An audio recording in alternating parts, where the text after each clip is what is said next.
Hello, my name is Tracy Mueller, and I'm married to Bob Mueller, and we are parishioners of All Saints Parish. We have 3 married children and 6 grandchildren. When Father Kiter asked me to speak to you today about what it means to be a child of God, I wasn't sure I could even do it, and I hesitated a bit. But in thinking about it, I realized that in times of my life when I relied on my own understanding, I may have missed out on what God wanted me to experience. So in thinking about what it means to be a child of God, I realized that God has entrusted me with many roles in my life. First as a daughter and sister, then wife, mother, grandmother, friend, co-worker. And none of these roles were ever easy, but I realized that they are part of my faith journey as a child of God. And I needed to trust in that journey. Anyone who knows me knows that I like things structured and organized and plans. And we all know that life isn't that way. Life can be messy and chaotic and even at sometimes stressful.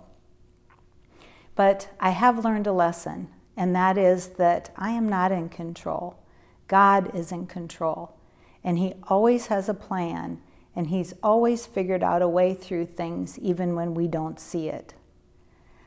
As many of you may know, Bob and I had to give our daughter Josie back to God when she was only 13 days old. And for years, I told people that we had lost a daughter. But in reality, she really wasn't lost at all. Perhaps it was maybe me that was lost for a little bit. And as a young wife and mother of small children, life was good, and I just didn't understand why this had happened. But over time, I realized that that too was part of my journey, and God showed me grace in Josie's death. He also showed me that Josie was His child first, before He ever lent her to us for a while. In that, I also learned that we are all God's children first, all on our way back to Him. So over time, God has opened doors for me that I never would have even looked at. When our parish needed a CCD teacher, I stepped in, and I was going to do it for just a while and ended up doing it for years. And as I tell people, I get way more out of that than those kids ever get from me, because there is no greater blessing than to see the Father, Son, and Holy Spirit through the eyes of a child.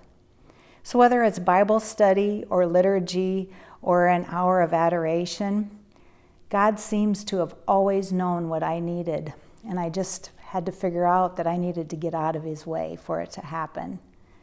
One of His greatest gifts to me, I think, as a child of God, has been the Blessed Mother. And I don't think I ever really realized that until I became a mother myself. And so whether you're sharing in the joys of your child or sitting on their bed when they're sick and don't feel well, I realize that there's nothing I can experience in that role that the Blessed Mother hasn't already gone through herself. And that gives me great strength and courage. Many years ago, I came across a quote that has stuck with me and helped me through so many times. And that is, it's an anonymous quote, and it goes, "There are times when no matter what the attitude of the body, the soul is on its knees." And it's so true. And it just shows us that no matter where we are in life, good times and bad, when our soul is on its knees, God sees us where we are, and He can hear our prayer. So as we approach this Advent season and go through it, I just wish you a blessed Advent season. And know that God sent Jesus to show us the way. And so I pray that you will seek His face with the heart of a child.